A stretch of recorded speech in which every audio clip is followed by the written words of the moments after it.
Hello, everybody. Hello, hello, hello. Let me just turn the music down a little bit so it's just nicely in the background and YouTube won't slap me in the face tomorrow when I upload this. Hi, I am the Cranky Canuck. This is one of the shows I do. It's called The Interviews.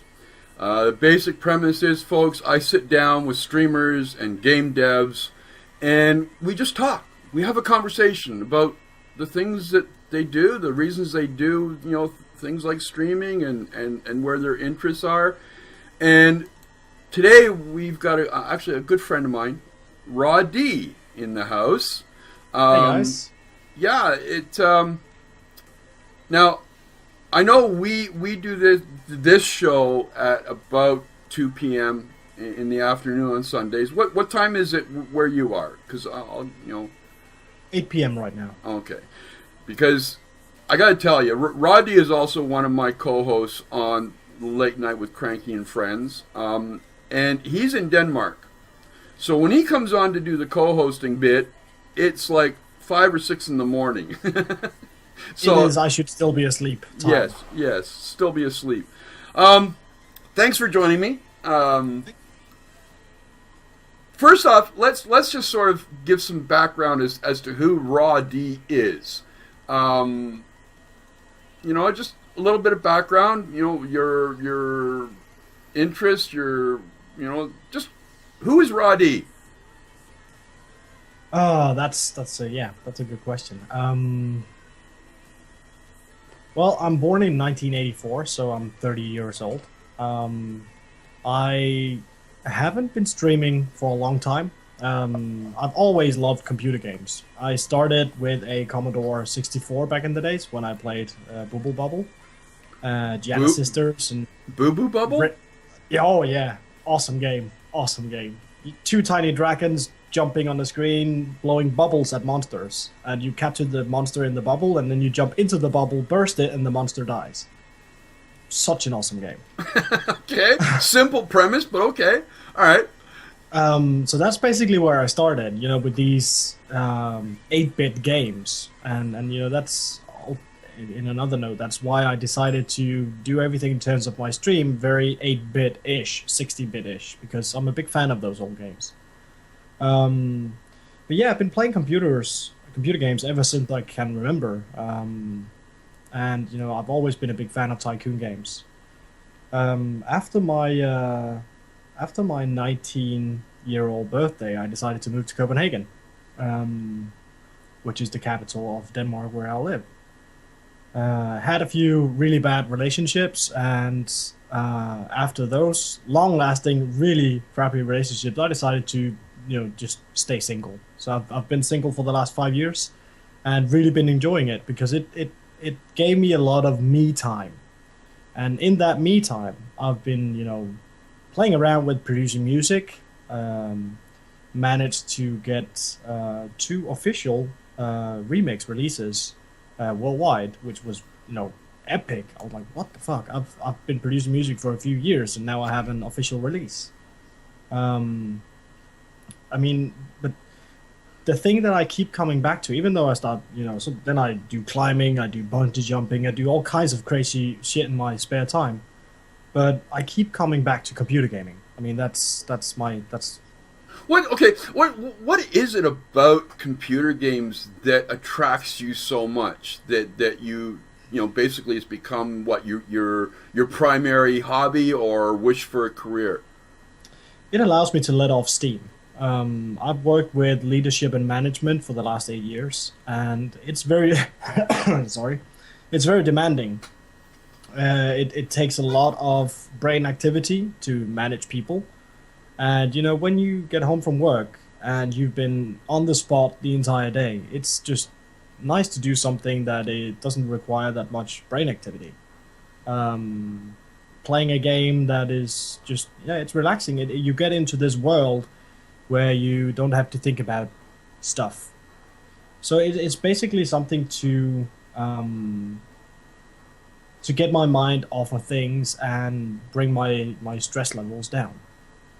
And then I really also love the stories in most games. I mean, it's I see it as reading a good book or watching a good movie. If you have a really good game, like Mafia 2, for example, I mean, you're a part of that thing when you Yeah. play it. And that's what I really love about gaming. Um, do you have a like a particular genre that you like, or are you sort of just an all round whatever attracts your attention type of gamer? I know that you love folktale, Yeah. as do I. Um, but when it comes to this really isn't to do with streaming, but when it comes to your personal taste in gaming, what kind of things do you look for? First off, what kind of games attract you? I'm a big fan of city building games, tycoon games. I mean, back in the days, I played Pizza Tycoon, where you made Railroad your Tycoon? Railroad Tycoon, Transport Yes. Tycoon, all those tycoon games. I just love it. I guess I'm a big fan of micromanagement. And though that's, if I sit down on a Sunday, it's raining outside, and I have a nice cup of coffee, playing a micromanagement game like SimCity, uh, any tycoon game, that's my jam. I can spend hours and hours playing games like that. But I also jump into the occasional other games. A game that I'm a really big fan of at the moment is The Forest. Um, I love walking around there, building the base, defending against the mutants, and that's a lot of fun as well. I actually also used to be in a group in Counter Strike 1.5, and we actually played competitions in Denmark at a pretty high league. So I would say that I've been a FPS gamer as well ever since I can remember. So Did I'm you kind of all round. did you just as a side note, did you ever consider going pro, like esport level pro gaming? I did back in the days when we were very successful with the Lego gang that I played in. What? That was the name of the crew, the Lego Oh, gang. oh, okay. All right, all right, all right. Denmark, Lego. Okay, Let's do the Lego gang. all So right. when we played back then, and I was a beast with the scout. Um, we a few of us actually decided to move on and go pro. Some stuff happened that dissolved the group. So we were like 2-3 people that thought, okay, let's make our own group, let's start this up. But it never really happened. I mean, I think I just went back to playing casual, just shooting people. So it was definitely on my mind at some point. But it's I guess I never did really put in the effort to do it. Um, when it comes to video games, is there any particular style? I don't mean like for FPSs or open world or city builders, but is there a particular style within a game, i.e. the graphics, i.e. the combat, that attracts you to a game, or do you really look at the game as a whole? I I really like when a game is really well done, especially in terms of graphics. I mean, a game that is good to the eyes, I really enjoy. And but yes, it's a whole. It's that whole ambience of a game. I can name two games, but it's the same franchise that captured. I mean, every single aspect of what a game should be, and that's Mafia 1 and 2. That is my ultimate favorite games. The music in the game, the graphics were epic at the time when they were released. The story was great. I mean, everything in that game appealed to me. So hopefully we'll see more games like that in the future. How important are the graphics, like game graphics, to you as a gamer? Very important. So, I like when stuff is cutting edge. I mean, I like it when it's the newest of the newest, and I like it when you play a game and you run around, for example, and you sometimes go like, is this reality? Is this could look like a real life photo? Um, I played Arcade for a long time, and I actually took a screenshot in Arcade that I showed it to someone, and they said, "Oh, where in the world is that?" I was Yeah. like, "Well, that's in a computer game." So, do you, like, when it comes to the graphics, do games like with an art style like Don't Starve or Binding of Isaac, like what seems to be a growing trend, especially among indie games, does that appeal to you, or is it? Don't Starve does. I like the style in that game, especially when the characters run around. I mean, that's funny. But it's again it's making a setting, and it's right for that type of game. Binding of Isaac, nah, not really my kind of thing. That is yeah, that's not my kind of game. Yeah, I've always said that game reminds me of some really bad acid flashbacks. Yeah, I can definitely relate. Yeah. Do you find yourself when it comes to streaming, and, Yeah. and we'll get into this aspect of it now. Do you find yourself? Oh, before I do, just in case in the next little while there's a lot of background noise, folks. It's because my roommate will be coming. She's gone out to do her shopping, and she'll be coming home, so there might be some background noise. So ask for your tolerance at this point. When it comes to streaming, do you find you make a difference? Like, do you stream a game that you may not particularly want to play on your own personal time, but you know it's good for building your stream, or for that you know that your audience might want to watch? Or do you try and build your audience around the games that you like playing? Like, where do you come in as a streamer in selecting the types of games you play? I definitely want to get partnered, and I definitely want to grow the Rawdee gaming community. So, I have tried playing a game that I don't particularly like, because I know it's a big game on Twitch and a lot of people will watch it. But I every time I do it, I regret it, because it comes. It's easy for people to see that this is not something that he's really into. This is not something that he enjoys. So I've stopped doing that. I play games that I have a personal interest in, that I really like. And a lot of people join in if it's a multiplayer game. I mean, the way I run the stream on my end is that everybody's welcome. Everybody's welcome to join in on TeamSpeak during the stream. Everybody's welcome to join in the game. And I think that's really important because when you stream, you wouldn't have a stream if you didn't have anybody watching. I mean, the most important people on every Twitch channel is the viewers. So if you don't take good care of them, if you don't let them participate, if you do not recognize and listen to what they're saying in chat, I believe you're doing it wrong. Of course, at some point, every channel that has quality will grow to a size where you simply can't keep up with everything that's being said in chat. And I'm really afraid that when my stream hits that size, I mean, I'm gonna get frustrated, because I want to acknowledge everybody in chat and interact with everybody, but you can't do that when you have 2,000 people watching. But I to get back to your question, I really try to only play games that I really enjoy.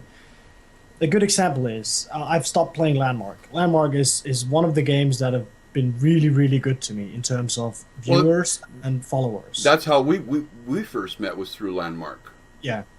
And with the recent changes, SOE going to Daybreak Games, firing Dave Georgian, Omi leaving, I mean, the game doesn't feel the same anymore. And even though I like the building aspect of it. I also see that, you know, the whole way they ran their community is starting to change. They're not listening that much to the community anymore. They're doing their own thing. Now they have shareholders, and it's obvious that it's already affecting the game. So I decided to opt out and do other things. Even though I know if I still stream that game, I will easily get 40 viewers and I will, you know, have a lot of people following and coming in. But it's a choice that I made. It might not be good for my stream, but it's good for me. Yeah. And yeah. you know, I have to do what I think is fun. The number one rule in the Rawdee gaming community is have fun. Yeah. That's all we're about. Okay. How long ago? Like, how long have you been streaming? And what led you to go down this road? Like, what was it about streaming? Like, first off, how long have you been doing it? And then, what was it about streaming that got you excited? I used to play Rust a lot, and while playing Rust, there was a guy who was streaming the game, and he, you know, asked me to go follow him on his stream. I was like, okay. So I went in, I made an account. Rawdee was taken, so I, you know, had to go with Rawdee123. And I watched his stream for a second. It was really fun because we could stream snipe the guy. We had a lot of fun just watching him stream, running around, just shooting him everywhere he was. Whenever he left his base, we're like, okay, he's out, go! So everybody just went and killed him. So that was a lot of fun, but I thought it was quite... My initial thought was like, who would want to watch a stream? I mean, why would anybody want to watch this? So I created the Rawdee Gaming account, and I didn't look on the website, I think, for a half a year after that. And then, you know, I was playing a game and somebody in the game said, you know what, this is a lot of fun. You should definitely stream this. And I was like, who would want to watch it? I mean, haven't you seen? Some of these guys have like 10,000 people watching them. Like, no, I haven't seen. So we had a conversation back and forth, and it ended up with me just for the fun. It was in Landmark. Stream a few hours from Landmark. And I think I got hooked right away because the direct interaction you have with people in chat. I did a lot of tutorials in Landmark, and people came into chat, you know, asking how do we do this? And okay, I'll show you right in stream. The way you do it is you combine these things, you tweak them like that, you do this, and people are like, oh, that's awesome. So, I mean, and I was hooked. So I streamed for a little bit, then I took a break from Twitch again because it was summer. I had a lot of stuff to do in the sun, and I came back to it. So I've been streaming. I was streaming on a regular basis from May 2014 until September. And at September, I had some personal issues that, you know, kept me from streaming. And I got back into January. So I've basically only been streaming for about 7 months now. On a regular basis. I mean, now I have the time to have a steady weekly schedule. I'm streaming almost 7 days a week, even though I only have scheduled how important do you find, and this is for both current streamers and you know, people that want to get into doing this, how important do you find having a actual schedule to your growth? Very, very important. I've tried both. I've just had my stream, you know, I'll pop in and start streaming, and I would maybe start off with, you know, 1-2 viewers within the first 30 minutes. Having a steady schedule now, when I start streaming, I often start out with having 14, 15 people ready streaming because they know when I'm going live. And, you know, when you have 14 people and you start a game, if there's other people playing that game on Twitch, I mean, you would often get within unless you play League of Legends or, you know, one of the really, really big games. But the games that I play, I usually jump, in Sims 4, for example, when I start streaming those games, I get to within the top 3 streamers that play that game, which brings me even more viewers because when number 1 stops streaming, these guys want to see more Sims 4s, and they will jump to my stream. So I think it's very important to have a steady schedule, so your fans will know when you're there. The community will know when to come play games with you, and people can they can schedule their time around joining the stream and playing the game and have fun. Now, you're in Denmark, which is like, and given that Twitch is kind of, I don't know demographically wise or geographically, but on my assumption is that Twitch is more centered around North America and the time zones there. As a European streamer, how do you find dealing with time zones as far as growth is concerned? Not a big issue. But that's probably also because I'm a big night owl. I like staying up at night. I like sleeping during the day. I won't be able to do that anymore since I'm starting on my new job as of tomorrow. But the new working hours I have will still allow me to stay up till like 1 a.m. and go to bed and still get a decent amount of sleep and go to work. Most of the US streams start in the morning, and that's gonna be like 9 p.m. like around this hour. Yeah. So from there, and that's where I start my stream as well. So I'm kind of in the same zone. Do you find being European and a streamer is different? Like, there's a big problem. Okay. And the big problem is BlizzCon, PAX, TwitchCon, all these things. Because I can't just travel to the United States and join in on these things. If I were located in the United States, I would be able to join these things, and that would help me grow my stream even more. There's conventions in Europe as well, but I don't believe that I don't think they are going to give the same amount of attention to Twitch as the conventions in the US are.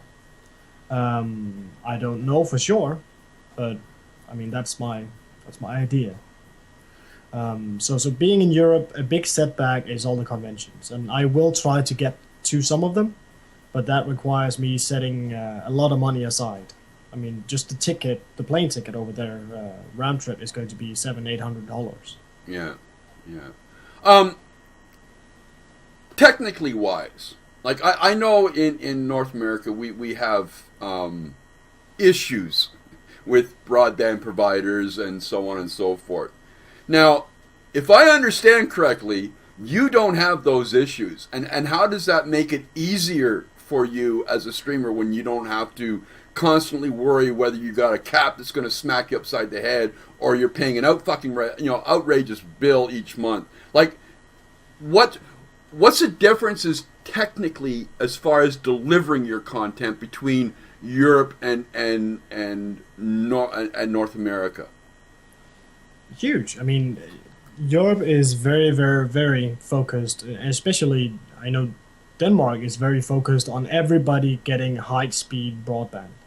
I mean, they're rolling out fiber in smaller towns with like 2,000 people living there. I'm sitting on an 80/80 megabit connection. So I have no concerns. I mean, when I stream, I have my game running. I have OBS running on my left monitor. I have Twitch running on my right monitor. I have my Don't Starve Together dedicated server running on my other computer in the living room. I can have a friend who's sitting in the living room streaming television, which is also using the broadband. And I have Spotify music running at the same time, which also takes connection. And I don't even think about it. I mean, I just do these things and I have great latency and low ping. I can't imagine how it would be to have to kind of manage and decide, okay, if I want to play music from Spotify, then I definitely have to shut down the server for a bit. But I'm sure that's things that people deal with on a daily basis where they don't have these good connections. Just out of curiosity, what do you pay for that 8080? $35 a month. You make me fucking sick. I'm so sorry. Like I'm sitting on a 2010, and it's costing me close to $80 a month. That's for an unlimited, and Yeah. that's just But anyway, what do you kind of? I know people, and I see this all the time in different chats. They'll come in and they'll go, I want to be a streamer. Like, what do I got to do? Or I saw one Twitch streamer the other day. He tweeted out that he had quit his job and he was going full time now. So I checked out his channel, and he's like maybe 100 followers, and he's sitting just underneath 10,000 total views. Like, what do you kind of hope, and what kind of timetable are you hoping to achieve whatever your end goal is? Well, I've actually had quite a few people come into my stream and ask questions. I know that my production in my stream is really, really high quality. I've spent many hours setting up everything for my stream, so it's highly professional. I listen to a lot of other streamers. I talk to a lot of professional people. I mean, just for the setup of my microphone, I contacted my contact within the Danish national radio, the biggest radio station we have, and he gave me settings to boost the quality. I have a pretty high quality microphone. I think we can show it up here. It's hanging up here. Yeah. That's my green screen in the roof there, by the way. Okay. So I can just pull that down with the string over there. Cool. So when I'm streaming, I just pull down the green screen from the ceiling because I don't have that much space in my apartment. So I take the time to do all these things to make sure that I have the highest possible quality of stream. If a guy comes in and say, you know what, I'm going to go full time, and he has 100 follows, I would say don't do it. I think if you want to... and hey, Doc Steel. If you want to go full-time streaming, keep your day job. Put in the amount of hours you can actually put in. And if you can actually one day see a paycheck coming from Twitch that is equal to or larger than the paycheck you get from your day job, I say quit your day job. But I for my plans is, if I get a sponsorship, and it's sustainable, it's a contract for years sponsorship, so I know that it's safe. Because I'm very... that's my cat making a bit of noise there. I don't know, is the word conventional? I'm very... Conservative? I like this... Yeah, conservative, that's the word. I'm very safe. Like, my loan on the mortgage on my apartment is with a steady rate. A lot of people choose the rates that can go up and down. I pay a little more and I have a steady rate because I like to play things safe. And that goes for streaming as well. I mean, I know that if I just continue with the things that I do, putting up a quality stream, interacting with people, eventually the stream will grow really, really big. Will I be lucky and make it so that I can, have streaming as a living? You never know. If it happens, it happens. If it happens, I'll be happy. I mean, who don't want to, have computer gaming? Yeah, I don't think that there's a gamer around right now who truly loves gaming and knows of Twitch that wouldn't, want to be able to do this. But I think some people lose their sense of reality. I mean, they kind of get starstruck if they have like, oh, I had like 20 new follows today. Wow, I can do this. If I can just get 20 follows every day on it, I'll be big soon, and then I'll, quit my daytime job. But what they don't realize is that, they might get 20 follows per day for 3 days, and then, whatever those follows came from is not there anymore, and they'll going back to having 1-2 follows a day. I mean, I have days with negative follows. I have people unfollowing and no new people following. I'm all right. Oh, yeah, I was going to ask you, like, how does, like, I know as like, I don't stream games because I suck at games, and I don't really want to punish viewers for that. And that's why I do this, and I've got, other shows that I'm working on, because Twitch is expanding beyond just games, and this was one of the first areas that they opened up, and I figured this is something that I can do. This is something I would enjoy doing. Like, I enjoy these conversations, and I think they serve a purpose. And I just lost where my question was. I'm so sorry, man. No, that's okay. It's age. You can tell by the gray hair. Yeah. Beyond Twitch. Yeah, no, I lost it. So I'm just going to go on. What do you see as the future for streaming games or game streaming? Like, is this just sort of a one-off thing that at some point, will lose the attention factor and people will just go on and do as they've always done? Or do you think this is a new form of entertainment that is just going to do nothing but grow? It's a new form of entertainment that is just going to grow. I mean, over the last 10 years, you've seen gaming becoming more and more accepted by the general public. I mean, in Denmark, for example, we now have computer game conventions as well, like geek conventions. There's actually I know a guy who is running something called Pixel TV in Denmark, which is basically a TV network where they only talk about gaming, and that's the whole thing. You have the esports things that is growing bigger and bigger. You see bigger and bigger audiences at different esports events, and I think all of that is leading up to computer games and gaming becoming a new form of entertainment. I believe it. In the future, you'll see like stadiums filled with people watching two guys sitting at each computer playing against each other. You'll have it up on big screen monitors and stuff like that. I do believe that's the future. We are only seeing the tip of the iceberg right now. With that in mind, and again, this is going back sort of as not a guide, but sort of a signpost for streaming wannabes. What kind of dedication does it take to, first off, get started? Second of all, maintain your stream. Because you see a lot of people, they come in, they stream for a little while, they'll take a break, they'll come back, they take a break, they'll come back. Like, what kind of dedication does it take to do what you're doing?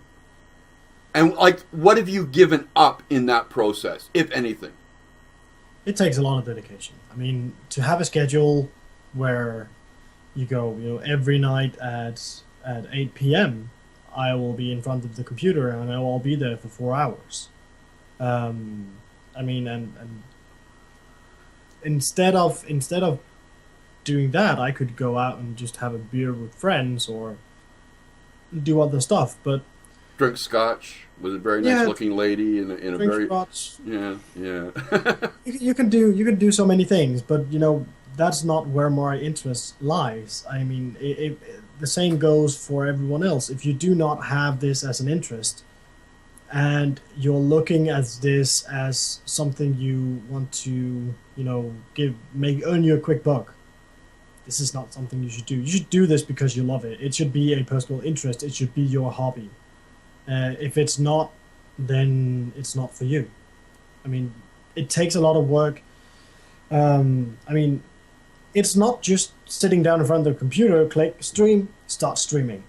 And then when you're done playing, stop stream. Yeah, I know. Well, at least for me, it's not. I mean, I put in a lot of preparations. I make video editing. I create intros for my streams.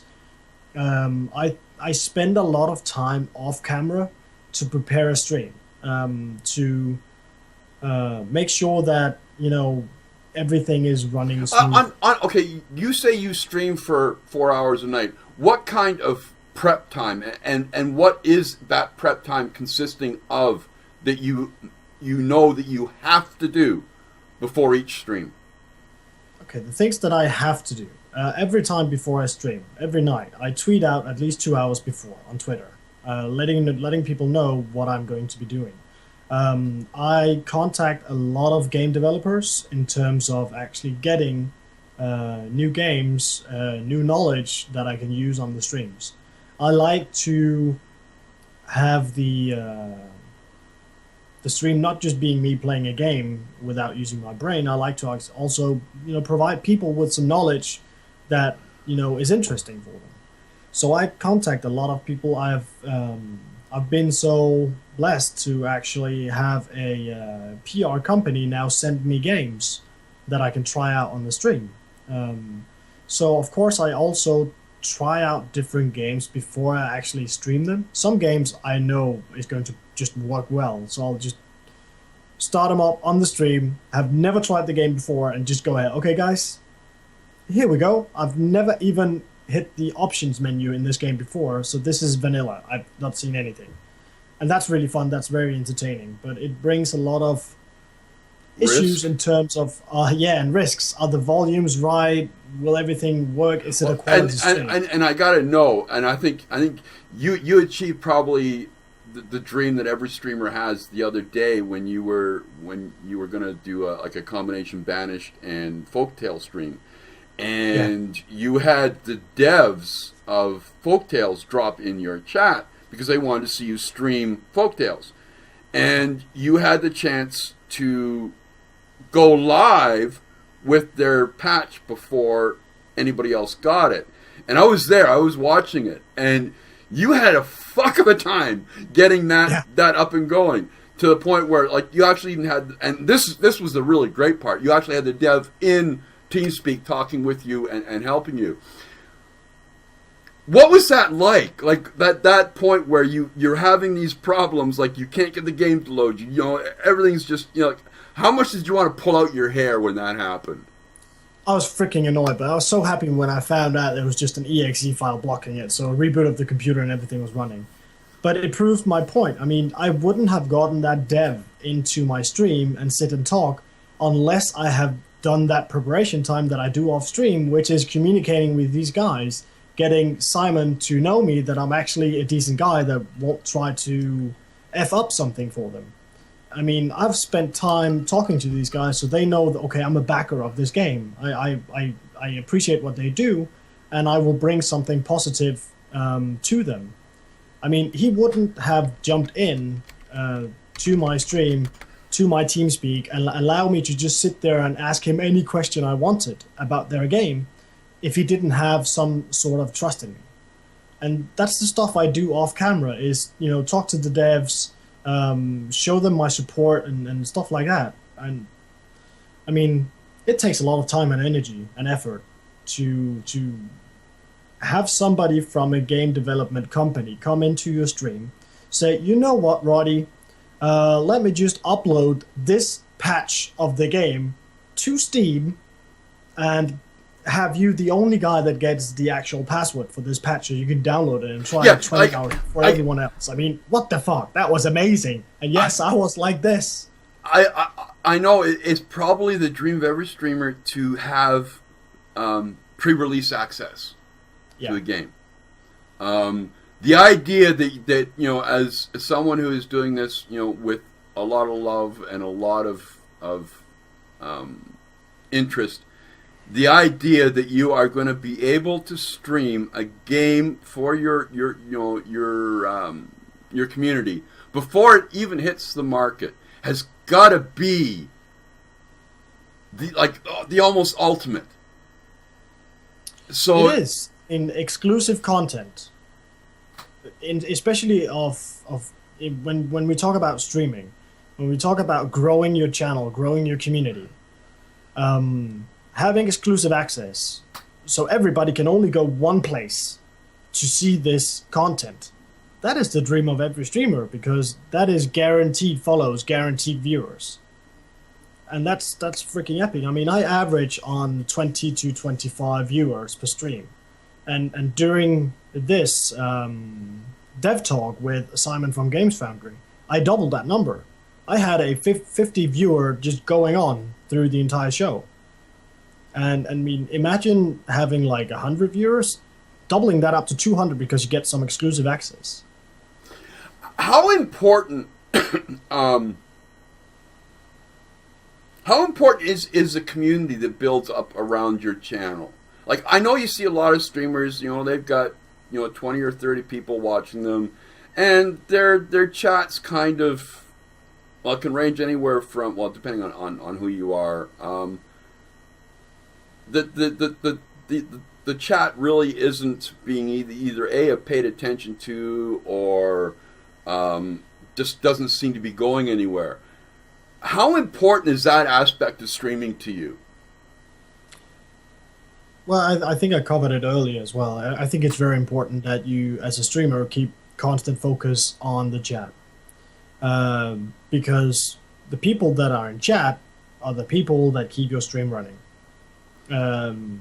I keep saying to people in my community, I'm not the most important guy here. You are.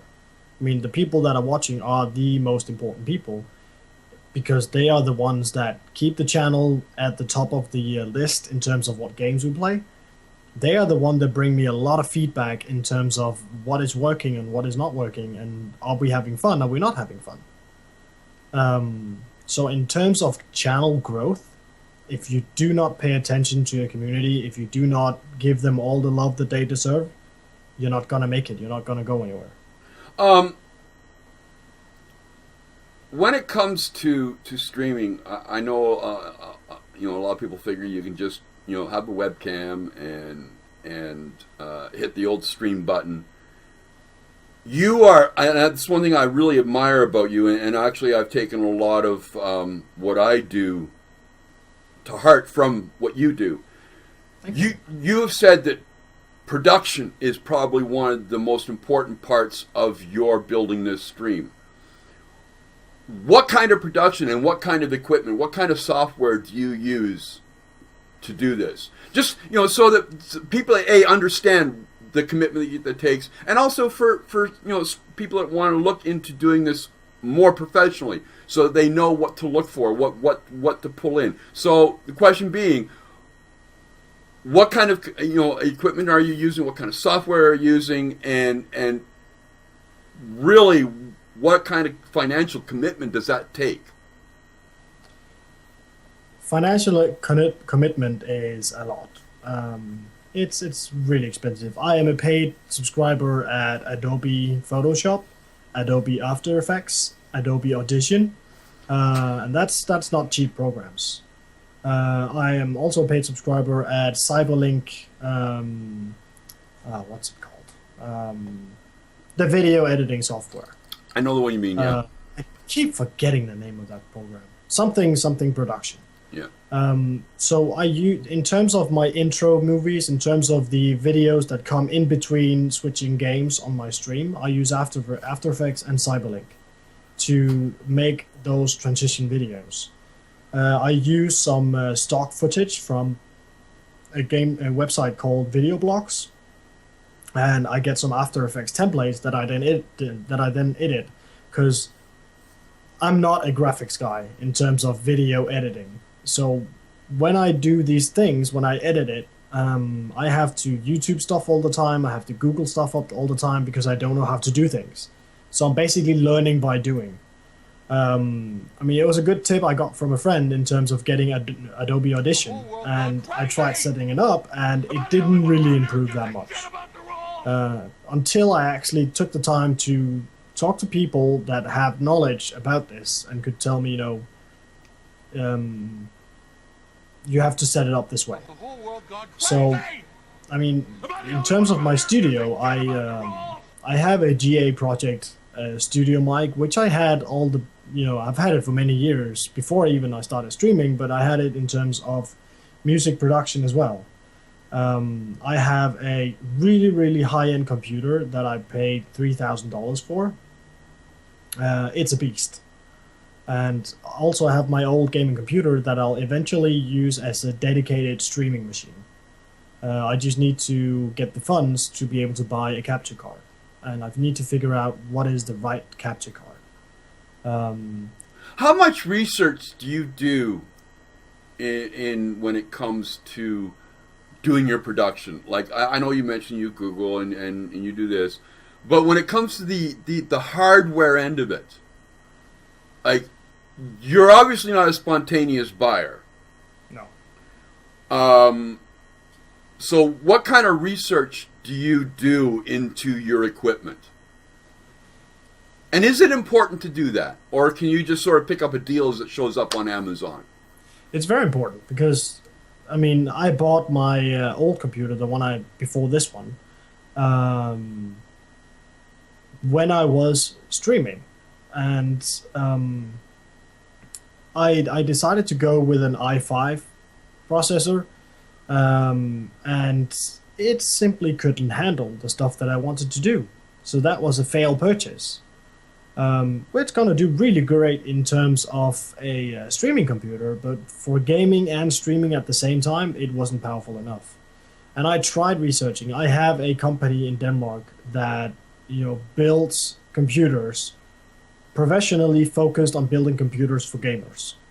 So I talk a lot with these guys. I ask them a lot of questions. They're probably really tired of me. Because I call them frequently, saying, okay, guys, I'm looking for some new equipment. I have these choices. What would you recommend? They're always nice to me because they know that I spend a lot of money in their shop.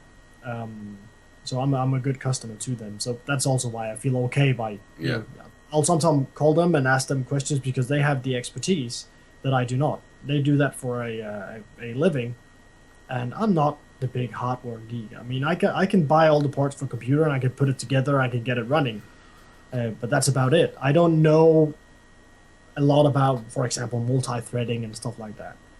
I'm very casual in terms of gaming, and I think I research the knowledge that I need to know, and that's about it. I don't go grabbing intensely knowledge about some specific thing because it's not needed for me. I'd rather branch out my knowledge so I know a little bit about everything, but when I combine all of those things into the stream, I have a really good working product. And then I can fine-tune and tweak different things and grab some more knowledge and even find out. A good example is I really wanted to have some overlays in OBS that kind of was like video graphics.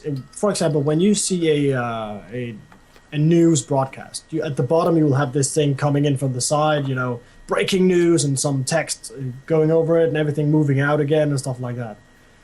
So I wanted to do that on my stream, and I had no idea how to do it. So I started Googling. I found something called CLR plugin, something for OBS that needs configuring in terms of HTTP, and you have to do all kinds of things. I'm like, fuck me, this is difficult. I'm never going to figure this out if I do not, get somebody who knows everything about this to help me.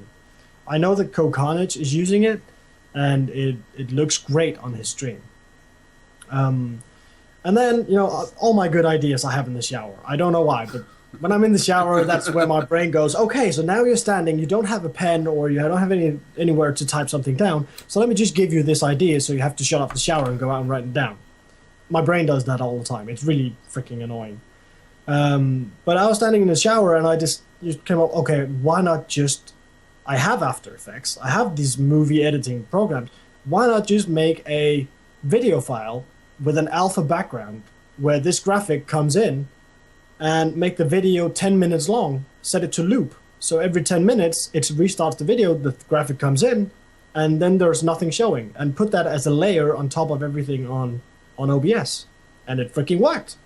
And the graphics are even more crisp, even more clear, and looks better than what I would have ever achieved with the CLR plugin that Co uses. Yeah. I mean, I'm looking at my graphics, and they are so much clearer than what I see on his stream. Well, and he's a big time dude. I mean, yeah. I'm just a small time. I have 1,100 followers, but yeah, it's the production. I mean, I want to deliver a good quality show, and that's why I spend all this time doing these things.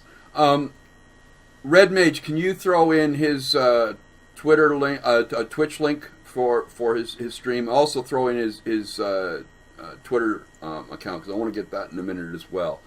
Like I said earlier, a lot of the value I place in production, I've gotten from watching your stream.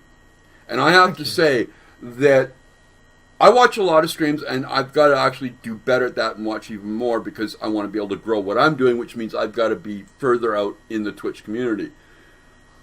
But here's the thing. When it comes to stream, I noticed that a lot of streamers seem to go overboard. And they've got all kinds of shit on their stream. You know, you've got the music that's playing on as a stock ticker. They've got this on there as a link or information. Like, they're just, it feels to me they're overloaded.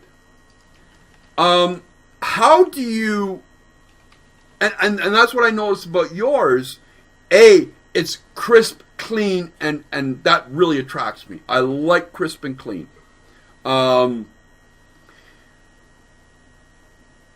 How do you know when to stop?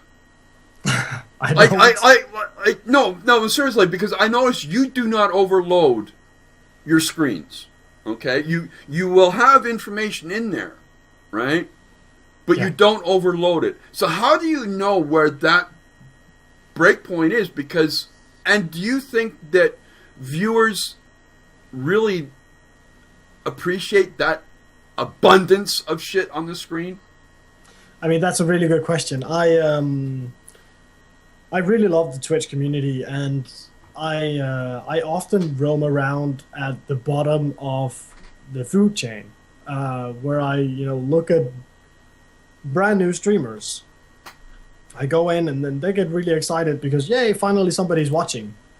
And just the other day, I had this conversation with a guy, and we were just talking about his game, because he was playing a game that I wanted to get an impression of. And instead of jumping into the guy that has 1,000 people watching, I'd rather just scroll down and watch the guy that has 2, because he needs my view a lot more than the big guy does. So I got into his stream, and we were just chit-chatting a bit, and I don't know why, but he clicked my name. He went to my channel, and he was like, wow, dude, your setup, everything you've done, man. Can you give me some tips, some pointers? I was like, yes, dude, sure. Whatever you want to know, whatever you need. I mean, there's the way I figure it. If people want help, if people want me to take out time to help them with their stream, I'll gladly do it. I gave him a pointer because his stream was cluttered. I mean, all around. It had like so much information, and much of the information was pasted below his stream as well. And I told him right away, you need to clean up your video feed, because it's too much. For example, this information you can have below, you have it already. Just get rid of it. I've talked to him, and what I'm working on right now is creating some graphics for him in Photoshop for his actual stream. And this is a complete strange guy, but he seemed really nice. He seemed like a good guy that's just trying to work out a good quality stream. And I mean, I love helping people like that. And I'll go in and help anybody who comes and asks, say, hey, can you give me some tips? First off, who do you look up to as for inspiration when it comes to streaming? Like, are there streamers out there that are maybe a little further up the food chain, or even lower down on the food chain, that you gain inspiration to do a better job from? Yes. I actually used to really look up to Co-Carnage. And I don't do that anymore. He has changed the way he does his thing. I mean, he is one of the best guys in terms of giving recognition to his community. I'll give him that. He is the best on Twitch. But you can also sense that he is now in a different place than where he was 6 months ago. And it has kind of changed him, I feel, and therefore I'm not following anymore. I'm not watching him anymore. But he used to to like be really really warm and welcoming to everybody, and I don't really see that. Actually, a fun fact: if you watch Kokarnage's intro, there's a bit of video graphics in there that I've made. Um, so that's another fun little thing. I mean, I like helping.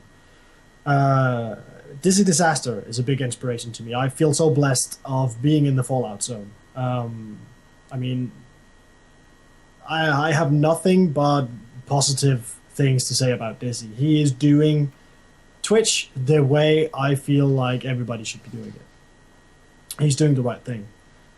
So of course I look up to him a lot. I mean, I'm following 79 people on Twitch. Um, I in terms of production, because I look into different things with different streamers, I haven't really found that one streamer that really has everything, like the big community, the great production, the personality, and loving the community, like the whole package. I haven't found that yet. In terms of production and quality production, Gold Glove has a really high quality in his stream. I mean, he has multiple cameras in his studio, and it's great to watch. I'm pretty sure he has somebody sitting there controlling all his video feeds. I mean, that's the level I want to take it to. I mean, I want to eventually sell this apartment, move to a bigger place, and have a room dedicated for streaming where I can do multiple things. I mean, HTC is coming out with a virtual reality thing. I just got hired by HTC, so I'll be testing that thing out. How awesome would it be to have a room that's big enough so that you can actually stand with virtual reality goggles on in front of it to a green screen, so people can see your guy at the bottom of the corner moving around while they see the virtual reality feed of the game. I mean, that would be epic. That would be awesome. So that's the kind of level I want to take things to, but I can't do that without a big community, without sponsors, without being Twitch partnered. All those things need to come in place. So, and I'm very humble. I'm very appreciative of everybody that decides to follow my stream and help grow the community that I have. I have people that have been with me since day one, and they're the ones that I'm really really appreciative of. They hang out in my TeamSpeak. I mean, we're trying to grow that community, and they're doing a lot of work, and they find it funny, and because they have faith in me and they want to see everything grow. So I'm just Okay, we're getting a bit of signal loss. We lost. No, there we go. Okay, we're good. We're good. Yeah, I saw the connection problem. Yeah. Really thankful that the people that I have in the community already are top quality people. As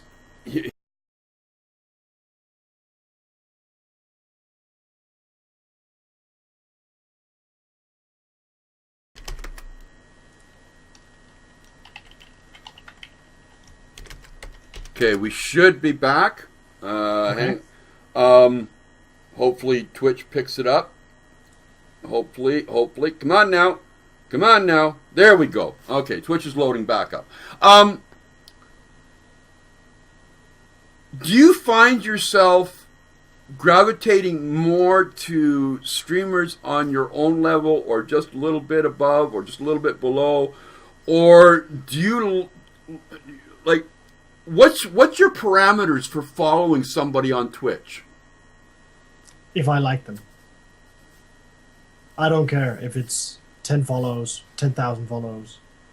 It doesn't matter to me. I mean, people have been telling me, like, Rawdee, you need to start rating people that have, a bigger base, a bigger follow number than you do. Because I've been rating people that have 40 followers, just because, I've been watching them and they're doing a cool thing. And I like their personality. So, and I like helping people that, is where I was like 5 months ago. The people that know stuff about Twitch are saying you need to stop doing that. You need to start focusing on targeting streams that are bigger than your own, to have some of their members fall off into your community. And to be honest, I don't give a shit. I'm gonna raid who I like. I'm gonna watch the streams that I like, and I'm not gonna look into what kind of follow numbers they have. I know I have a That good rug quality really stream. tied the room I together, know that did it I am not? focused Fucking A. on being there for people. I sincerely hope that, because I know I will get partnered one day. And my stream is going to continue to grow. I mean, it's been going to 1,100 followers in the last 7 months. I mean, that's growing really, really fast. And I hope I can continue to do the same thing. I hope I never change my personality, even though if I someday have 200,000 followers. Um, and the guys watching this now, if that happens, if I do change, just come to Copenhagen and kick me in the balls. Do you think here's and I see this topic, right? Like I've seen it in TeamSpeak. I've seen it in other conversations.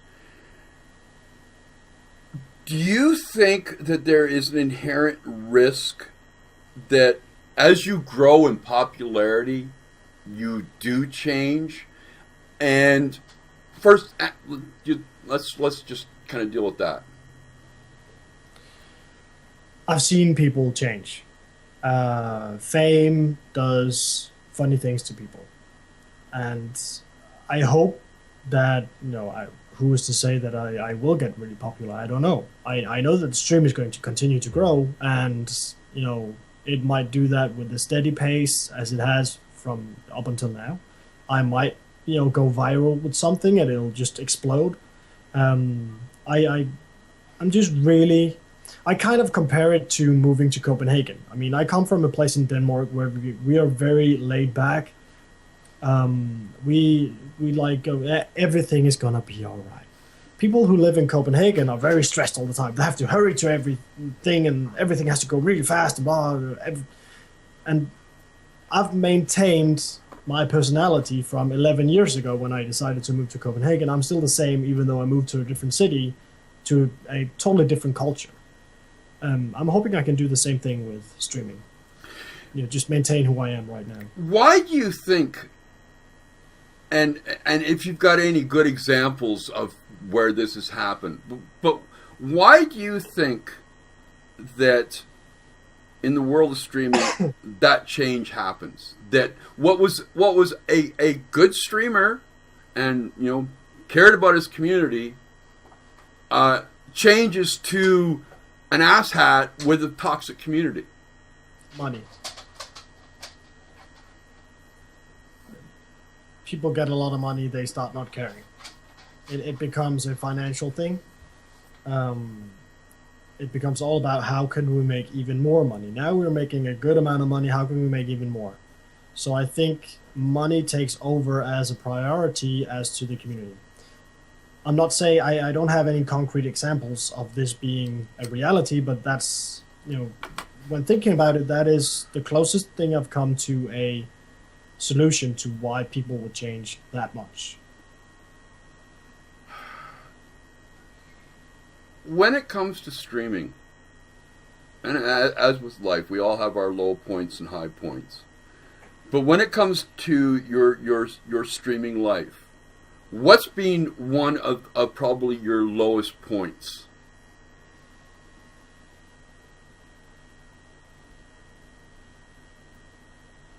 That's a tough question.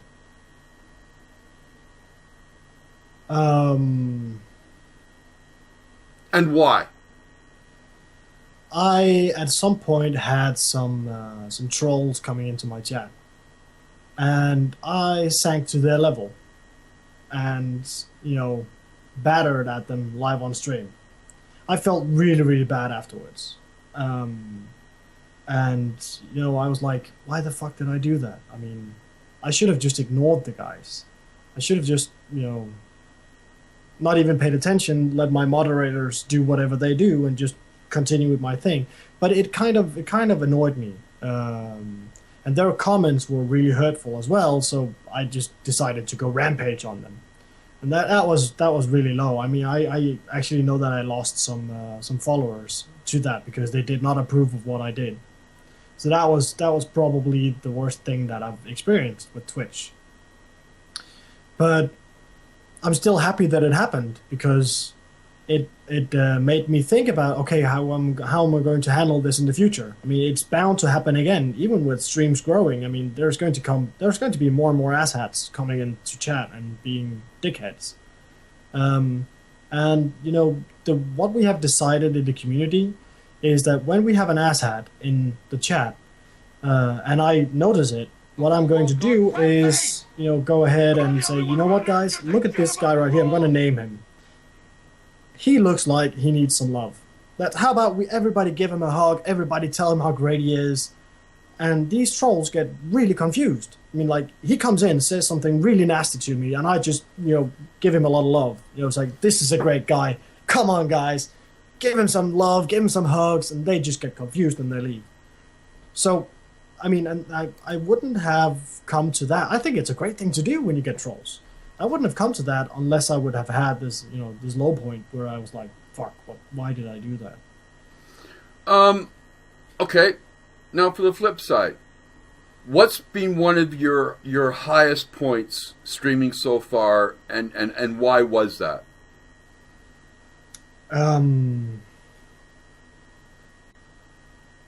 Getting really, really awesome people into the community. And just seeing how they love interacting and being on the stream with me as much as I love having them on the stream. So I think the highest point of my channel and of my stream is the community, is the people in it. Some of the other high points is like being raided by people like Dizzy, for example. When I was a new streamer, I mean, Dizzy raided me. I was like, what the fuck? I mean, I think I still have a highlight of it. I was like, what's happening? I had Era raid me at some point, and Omid right after. I was like, that's Era and Omid like doing a dual raid on me right now. I was like, mind blown. For a small time streamer, when that happens, it's like, whoa. And I think that's why I kind of like doing that to streams that are smaller than mine as well. I mean, if I can just bring 20 people and throw them in there and they see their chat going awesome songs all over, I mean, they get the same reaction. They go like, fuck, we're being raided, yes! Doing that to a big time streamer, he's like, oh, raid, funny. I mean, and I like spreading good vibes. I like people to have fun. And of course, Games Foundry, Simon jumping in the stream the other day, very high point, was so amazing, so fun. Do you think you'll ever lose that love or that rush you get from being? Because I know last night during Late Night with Cranky, we had our first raid. Okay? Nice, congrats. And I understand the feeling. Like, there is a rush.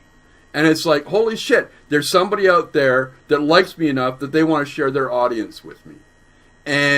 But do you think will you ever lose that rush that you get as you get bigger? I hope not. I mean, I'm gonna promise myself right here, right now. If 5 people raid me and I notice and I have 2,000 viewers, I'm gonna give them a shout out and I'm gonna do my rage screen. I'm sticking to my rage screen. People that have seen my channel, they know what the rage screen is. And that's something unique to my screen. And you're not going to see it, hint, hint, unless you actually raid my channel. But yeah, I think I'm gonna write down some promises to myself that I need to withhold no matter what the fuck happens. Interesting idea. Do you think that a streamer, and new or old, should do something like that, so that it's like the 10 Commandments, your own personal 10 Commandments of your stream? I kind of like that idea. I think people should, stay true to themselves, and having a list of things that is important to you when you start off with stuff like this, I think is always good to look back upon. I mean, like, dear future Twitch Rawdee, remember to, and then make the list. I think a lot of people could benefit from that. I just want to get back to because I'm a big believer in community as well, and that's one thing that I've worked very hard at, and I've got great mods that help do that here through the late night show and now the interviews and the upcoming center stage show. I love the community that we're building as well. How do you, when it comes to a lot of the bigger streamers, it seems like they don't care if it turns toxic. When you go into a stream and you see toxicity, and I'll let you clarify what you think a toxic stream is. Okay, what is your first reaction, and how would you deal with that if it developed in your own stream? I have kicked 2 people from my own community already. Banned them from the stream, banned them from TeamSpeak, because they did stuff that was toxic. Specifically, what they did was they would jump into other streams and advertise for my stream without me even asking them to do that. And they would go in and say, well, you should watch Rawdee instead of this guy because he's so much better. I've never asked them to do that, and I had a talk with them, and they kind of didn't really understand my point of view. So I told them, you know what, you're not really welcome here anymore. If I ever see people from my community, and I'm not afraid that it's going to happen. It's not going to happen in my community, because I will attract people that are there to have fun. And I will attract, I believe, the same kind of people that I am. Equals match the best. So I'm never toxic. I'm never... I can be trollish, but it's always in a good way. Can streamers be the reason for the toxicity in their stream? Hell yes. Hell yes. I mean, sorry for language, but there's a lot of assholes out there. And I know there's been this raid going on recently, where from this one specific streamer, I'm not gonna name names, but his entire community jumps from streamer to streamer on Twitch, preferably female, and asks them to put shoes on their head. And if you put that up on Wiki, what put a shoe on your head means, you'll see that that's very toxic.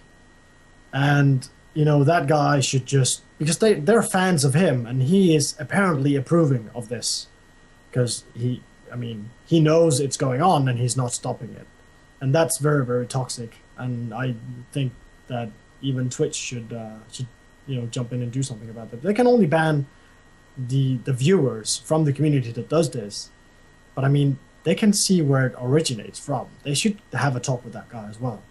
Yeah. One last couple questions. When it comes to, the way I look at it is if you are serious about this as a potential, business, livelihood, you have to start treating yourself and your stream as a brand. It is a brand. Okay. How important is, and this is going to kind of cover a bunch of little different small questions, all right? Okay. How important is it that your longtime community members act and behave outside of your community in respect to your brand? It is very important. They have to stick by the have fun rule. And if I am ever notified that some of them has done something that is not according to the Rawdee Gaming brand and the whole be positive, have fun, I will have a talk with them. I'll tell them that it's not all right. And if they, do not apologize, if they act like they don't give a shit, they're out of the community. It's that easy. We have had people in TeamSpeak that was just a negative person. Some people are just negative, and that's their personality, and that might be great for them. But when it starts um, affecting the community. It's at that point where you have a chat with that person, and I had a chat with that person. So you know what, you need to brighten up. You need to, at least when you say something or when you comment on something that other people say, you need to have a more positive angle on it.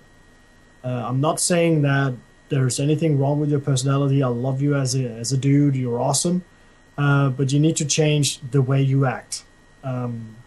And the guy flat out said, I'm not going to do that. I like being the way I am. So, all right, then you're just not a match for this community, because we are all about being positive and having fun. And what you're contributing with is not fun for everyone. And it's always going to be the community over the individual. When it comes to marketing, and when you start talking your brand, you have to. And this goes out to new streamers as well.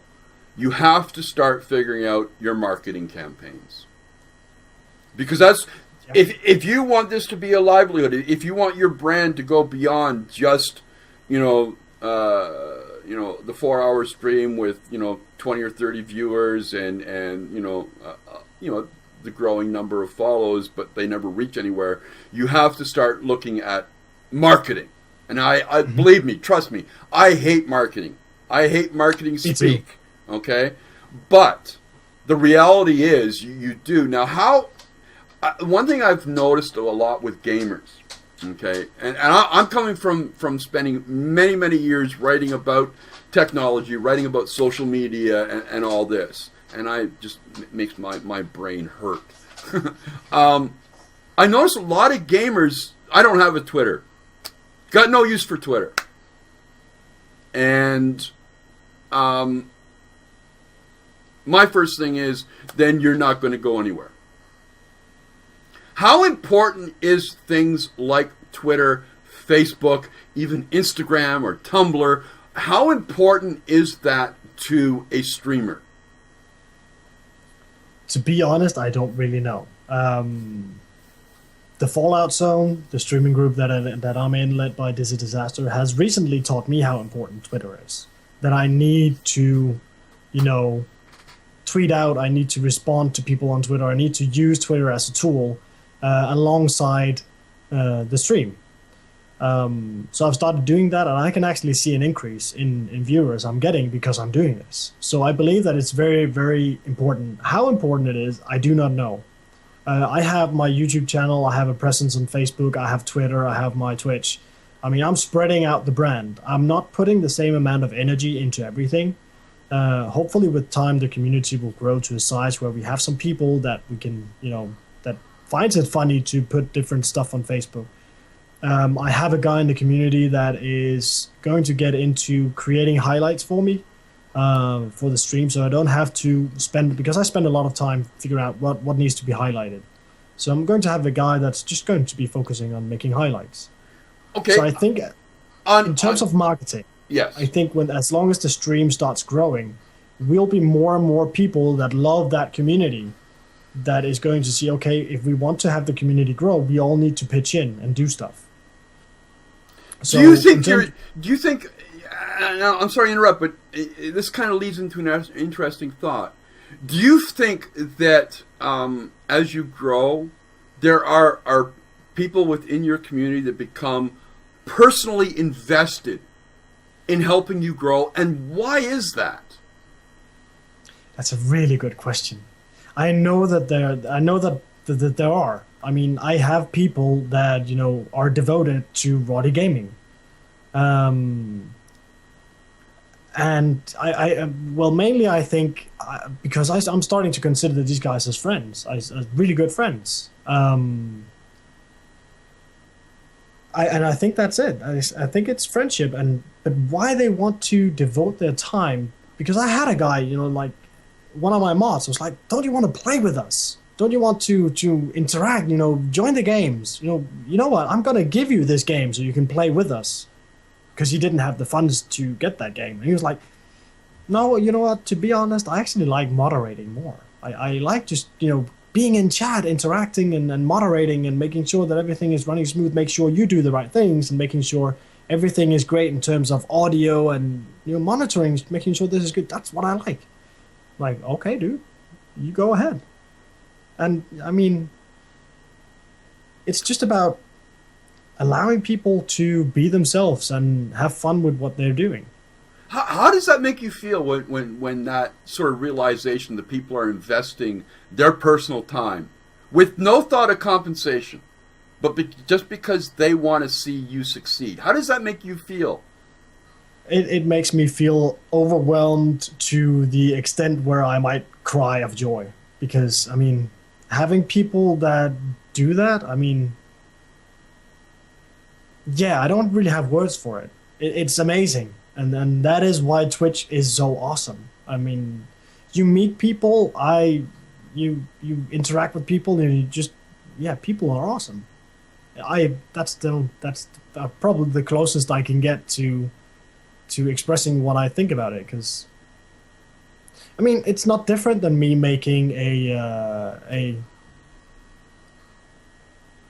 I mean, I do it myself. I mean, I made this video for Core Carnage. I've made something fun for the Hunter Wild. I've made a little thing for Dizzy, and I do these things because I find it's fun. It's fun doing video editing, and I learn something from it. But it's just a small comparison because I haven't devoted like all my gaming or computer time to it. And some of these guys in my community, I mean, when I'm there, they're there. We have a moderator meeting on Thursdays, and they're there. I mean, I keep saying to them, this is not mandatory. If you have the time, stop by. And they all go like, yes, I'll put it in the calendar right now. I said, guys, if you have other stuff to do, do that. They're like, yeah, don't worry, Rawdee, we'll be there. I'm like, okay, cool, but it's not mandatory. And I love that. I mean... how and like I said, we're going to start winding this down, but you keep leading me into more and more questions. How important is it to a streamer to have some sort of business structure? Like you say, you have a moderators meeting once a week, right? How important is that to a streamer, and why should they really start thinking along those lines? Because it's a company that you're building. I mean, you need to have some sort of structure in this thing. I work with leadership and management, and I've done that for the past 8 years. And growing a community, you need to have somebody who is in charge of the community. That's often the guy who started the community. Eventually, the community is going to grow, and there will be segments of people within the community. And you need people to know what's going on, because you won't be able to yourself you can't monitor everything. So you need to branch out. You need to have moderators or, people that, are invested in making sure this is a non-toxic, this is a well-working community machine, whatever you want to call it. And they need to know how you want things to be, so they can act upon, the rules and the guidelines that are in the community. I think a company structure is, if you want to get really big, it's important. And I want my channel and my community to grow really, really big.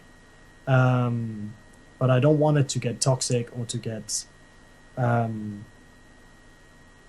want when people hear about Rawdee Gaming, I want them to think, oh, that's a really positive community. That's some cool people hang out in that community.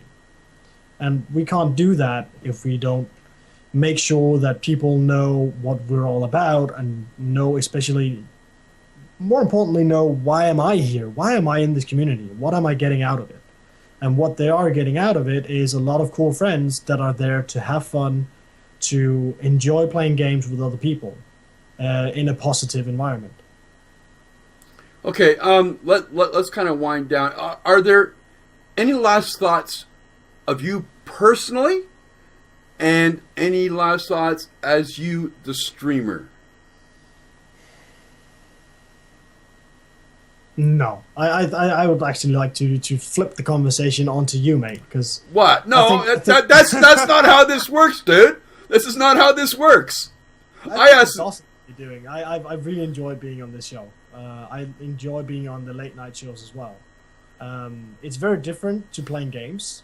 I like the whole part where I get to think a little bit. I get to, we came up with some ideas tonight that I'm going to, as soon as we're done here, I'm going to write these things down and use in my community starting from tomorrow. So I don't get to these things without interacting with all kinds of different things. I mean, when you explained, in the early days, I'm going to be starting up these shows, I was like, yes, hell yeah, I'm going to join in. I mean, that sounds like a lot of fun. And look, right now, already, I've gotten some really cool stuff out of it. I got some cool ideas today that I can now put into the community. Well, you see, and this is for Chad as well. Like I said, I suck at playing games. I love gaming. And as I said, I spent the last 10, 12 years writing almost daily about technology and social media to a point that my brain hurt. I was burnt out. But it's how I earn my living, so I've got to find an alternative. And it was just shortly after my wife passed away that I discovered Twitch. Yeah. And by the way, just before I forget, thank you everybody who has followed. I'm sorry I didn't get to each and every one of you individually, but as you can see, I kind of get involved in the conversation. So thank you very much. The thing I find about Twitch is that even though there is that toxicity segment, and I guess that has to happen at some point, there is many, many sub-communities within it that love their games. They love them to the point that they are willing to sit and watch people play them.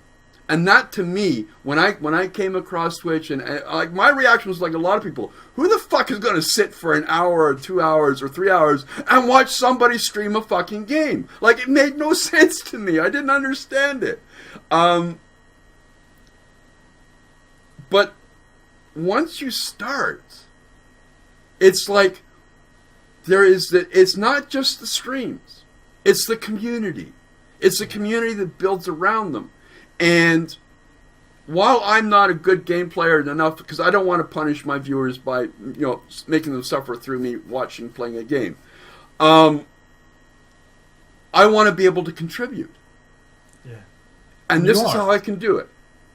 And I think because we are on the cusp of something very big as far as entertainment, there is a place for something like this.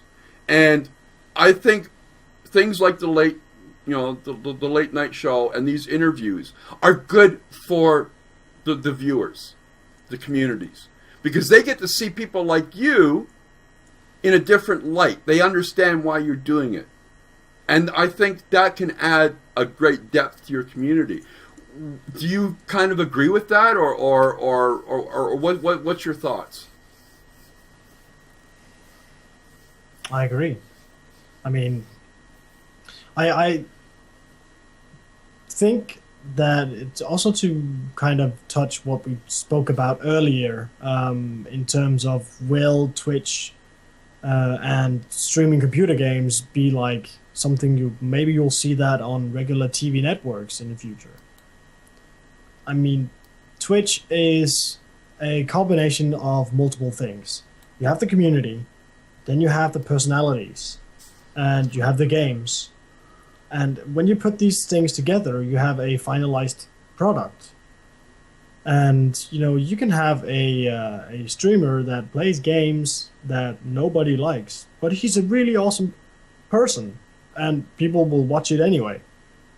You can also have a guy that's really effing boring, who don't really react to chat or, just does his things, but he's really good at what he does with the game. And that will attract some sort of viewers as well. So I believe there's many different funny kinds of aspects, and I don't believe that anybody has found the exact formula for it yet. Is there a formula for Twitch? Like, is there really? Because to some extent, I believe there is. Okay, all right. And I believe the biggest formula is be positive and interact with your fans and your viewers. Okay. Well, you know, like I said, you keep leading me into more questions, but I'm going to stop because I know you've got a stream to do, and I thank you very much for being here. It's been a lot of fun. I am loving doing this show even more and more every time. But on that note, again, thank you to everybody that followed. We will be back with another episode of the interviews next Sunday at 2 p.m. And hopefully Moodjack's internet will work. I want to thank you, Rawdee, for being here. I really do appreciate it. Tonight on Late Night with Cranky and Friends, which starts at 12 a.m. Eastern Standard Time, we are going to be doing something a little different and a little more fun. We've got some gaming news, but we're also going to have some what the fuck. So, drop back. And thank you also to the guys that that followed me during this show. I can actually Awesome. see that my Again, followers has gone up. Red, if you can throw in his Twitch and his Twitter, you are at Raw Gaming on Twitter, and it's Rawdee123 on Twitch. I am the Cranky Canuck on Twitter, and obviously Cranky Canuck here. But on that note, folks, thank you very, very much for being here. Thank you for all the follows. Thank you for all the great conversation. But until later, remember, folks, the most important two words, game on.